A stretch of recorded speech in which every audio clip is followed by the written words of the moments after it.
this is everything. What is here now is everything.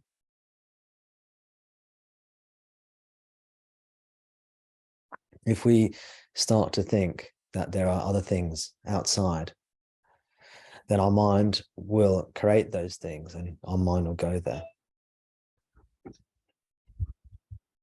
We must see if we can realize that everything we perceive is a magical manifestation of what I am.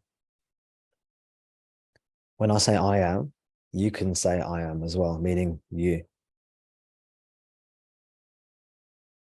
If we start to think that there is more than this, then our minds will start, they will start coming out of us and going towards objects far and wide that are actually objects of our own creation.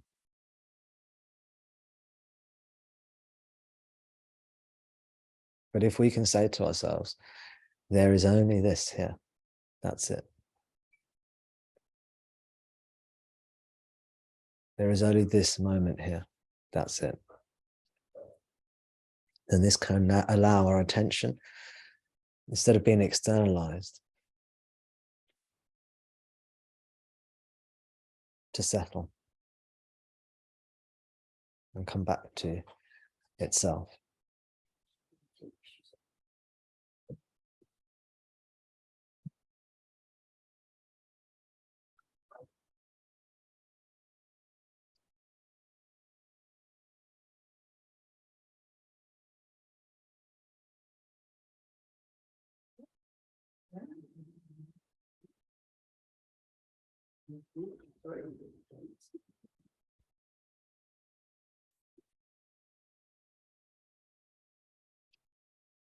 Great to have you here as well. Welcome.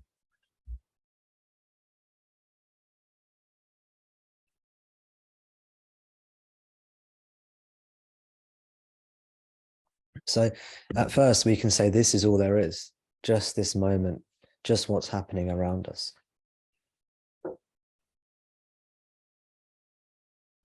Just this manifestation, that's everything. And this allows our attention to come nearer to what we are. And as we come more and more into the present moment,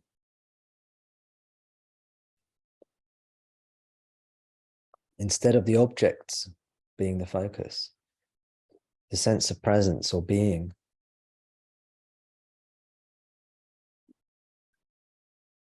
that's that palpable sense of presence and being.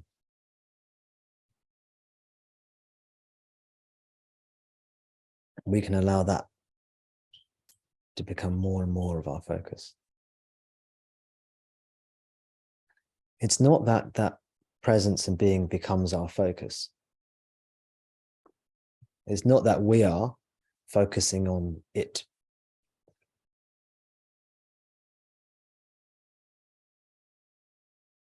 And it's not like our sense of vision, for example, is focusing on presence.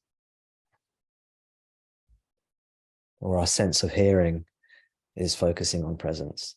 It's not that like the I, the individual, the person, I'm focusing on presence. No. It is more like the presence is coming into focus. The beingness is becoming more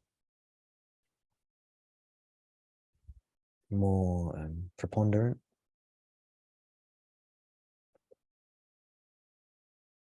more emphasized. The being is, we're allowing a natural shift from intrigue and mesmerization with objects and the manifestation to settling and a blossoming of presence. Presence coming into focus.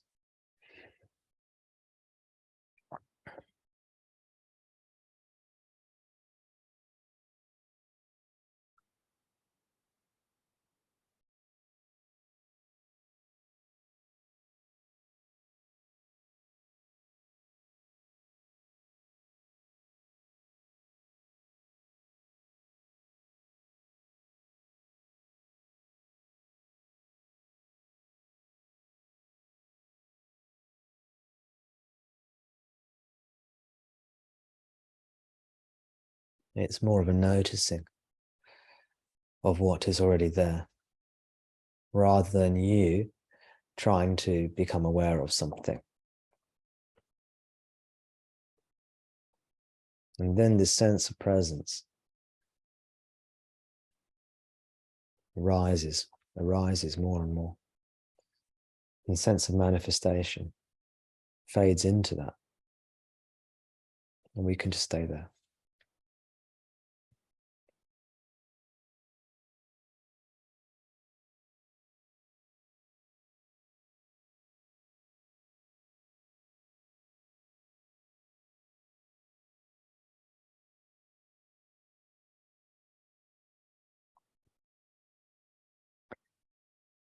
Bhagavan Ramana said that the truth can only be found within.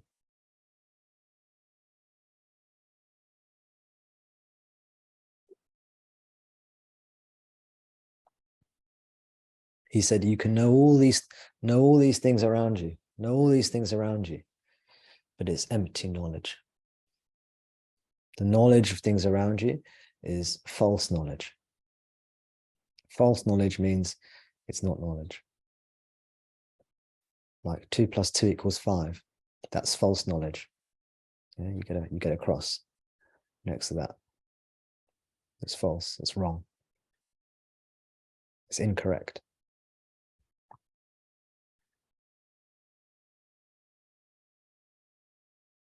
He says, those of you who think you know so many things, you know the arts, you know the sciences, you know culture, you know philosophy. You who think you are so clever, you know so many things. Do you know the knower?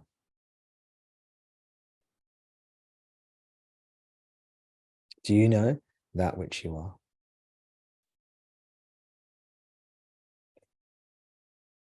And the ripe ego, metaphorically, this is what Bhagavan said. The ripe ego, metaphorically hangs their head in shame, realizing their former arrogance and thinking they knew all these things. They don't know who they are. And the ripe ego hangs their head in shame and fades within, goes towards that which is eternal, that which is timeless, that which I am, that which you are, that which is the only reality, only reality. All this here seems real, but is only a reflection of your own reality reflected outwards that makes any of this seem real. It's a borrowed reality. The apparent reality of the manifestation has been borrowed from the actual reality.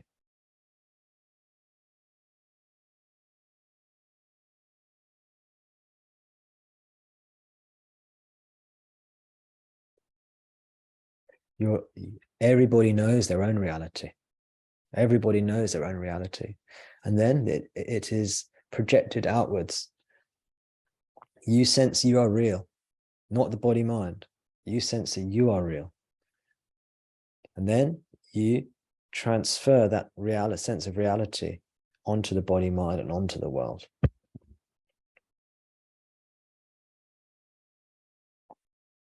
And in doing so, you create the reality. You create a sense of reality around you. That's the illusion. That's the nature of Maya.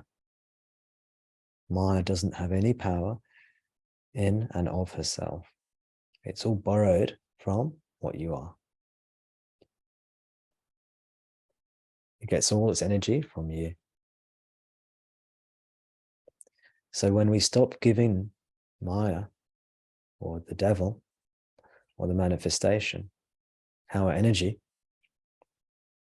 and we let our energy, which is our attention, come back to ourselves, then we come back to what we are. we come home. Like the prodigal son that left, went outwards into the world, thought they were going to have a wonderful life, and they realized the error of their ways. They hang their head in shame. I don't want anyone to feel ashamed. It's just a metaphor. It just means that the ego is realizing, oh, I thought I knew so much. I know nothing. All I know is the Father. I am. So let me go back home to the source. The Father means the source. Again, it's a metaphor, because the Father creates the son or daughter. So go back to the Father, the source, the I am. Bhagwan.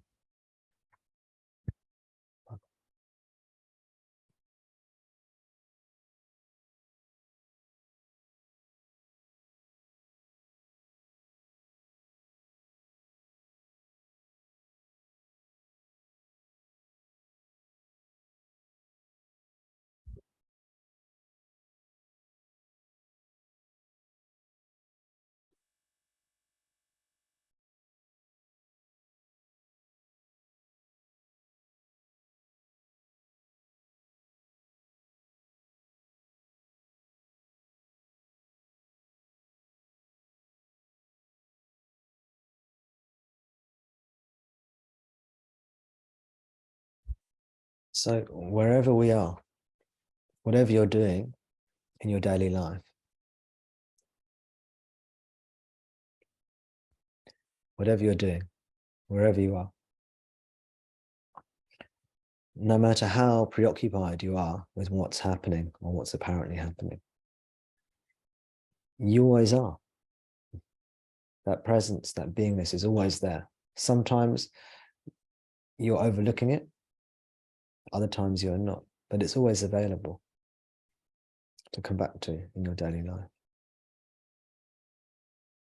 And the more you can become aware of your own inner presence, the Shruti note,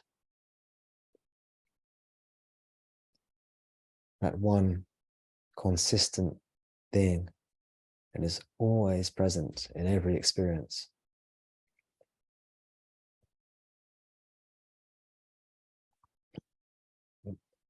The more we can become aware of it in daily life, this is a kind of self-inquiry in daily life. It's not as deep as when we truly turn away from nama rupa, name and form. But it is a proxy. Proxy means, in this sense, it means approximation. It means it's a substitute for self-inquiry. It's an approximation to self-inquiry when we're going about our daily life. And then if we could add one more ingredient to that, becoming aware of presence, what ingredient would you want to add to that? Anyone?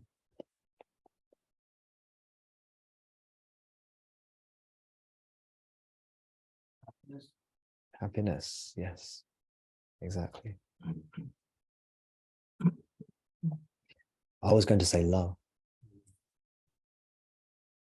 You said, as if they had the answer.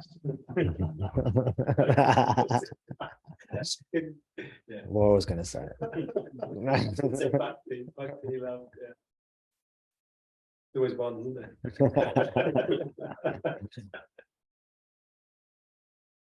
But happiness is love. Love is happiness. What is happiness and love from our point of view? It is deep and maybe overwhelming positive feeling. This is what I mean by love. This deep, maybe overwhelming, positive feeling. We can call it happiness. That's what positive feeling is, it's happiness. But when it starts to overwhelm you and subsume and consume your identity, it goes beyond happiness as is commonly thought of and becomes love. because we drown as the ego, as the individual, that we drown in love and we merge into the whole. And this, perhaps, we can differentiate semantically between everyday happiness and love, bhakti, devotion. It's the same thing. The true happiness is that pure positive feeling in which we disappear. So this is how we can remember Bhagavan or do self-inquiry in our daily life. Notice that remembering Bhagavan and doing self-inquiry is the same thing.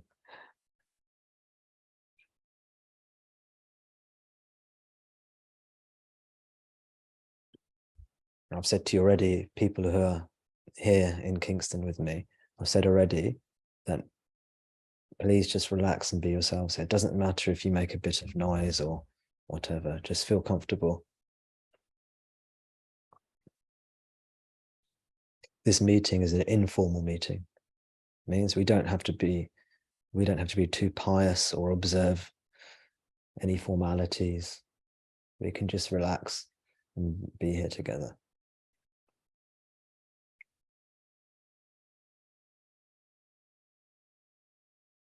Don't worry about saying something or doing anything wrong. It doesn't matter. I just want everyone to be themselves.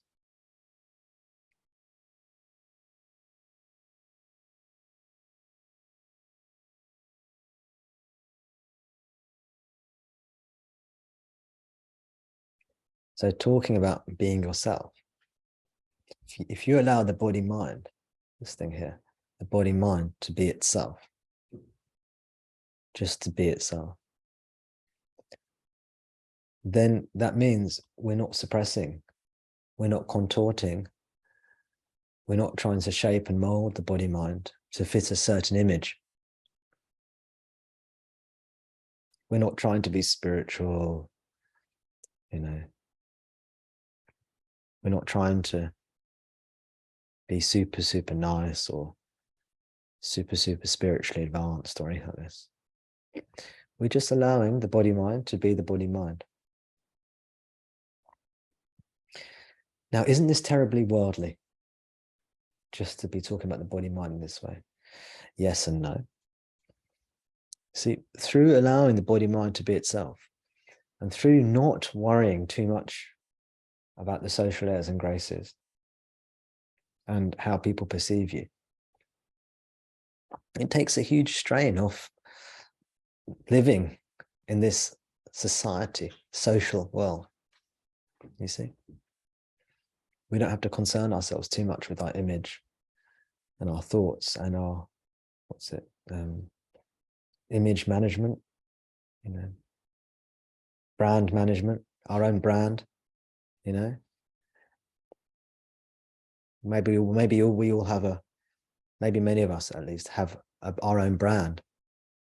This is who I am. This is who I portray myself as being.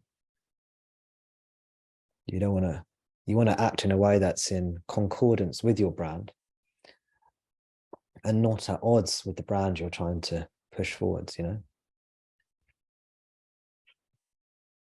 the same way, a big, successful company might sack an employee if they bring the organization into disrepute, Even if they haven't broken any law, they might get sacked because they dressed the wrong way, the wrong hair or something like this.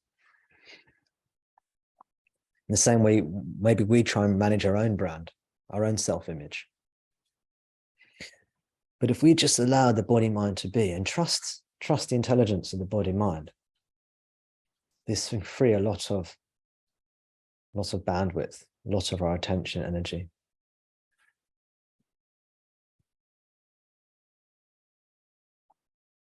And yes, you may make a few mistakes.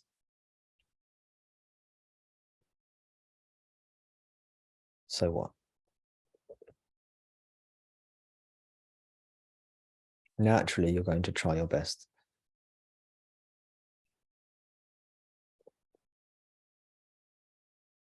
So through I guess what I'm trying to say is, or what I'm sharing here, what's being shared here, is that self-inquiry is not about suppression. It's not a path of suppression.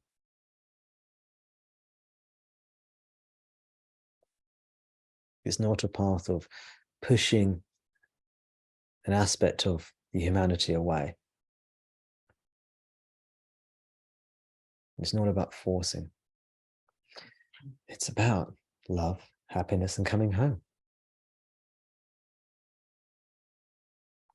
And just as the prodigal son, when they returned home, they had to walk away from the world outside to come home, right? They wandered all these lands far away, far and wide.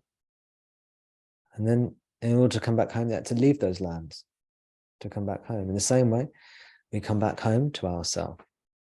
But this is not a path of suppression. It's a path of love. And Bhagavan gives us clues that this is the case. He says, while other paths are like trying to herd animals into a pen with sticks and threats, he says self-inquiry is like holding out some tasty grass to the cow or the animal and entreating it into the pen, entreating it home. So it's an easy path. It's not a path of suppression.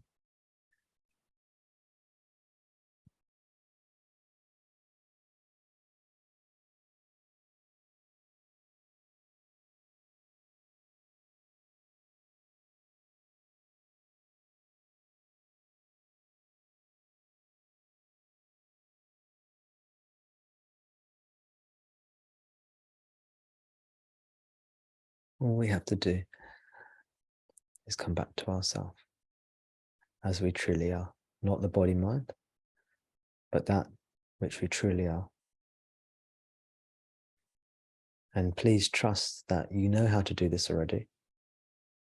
The method of self-inquiry is programmed into you.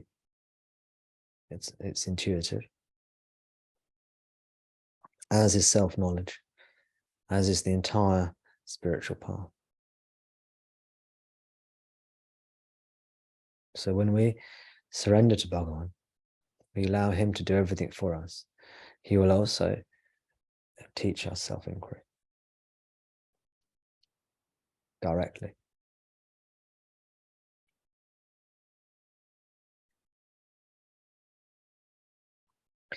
If we have to add the ingredient of love and happiness, if we add another ingredient of reading the scriptures, reading the recommended reading Bhagavan's writings, listening to his teachings, absorbing his teachings, this is very good as well.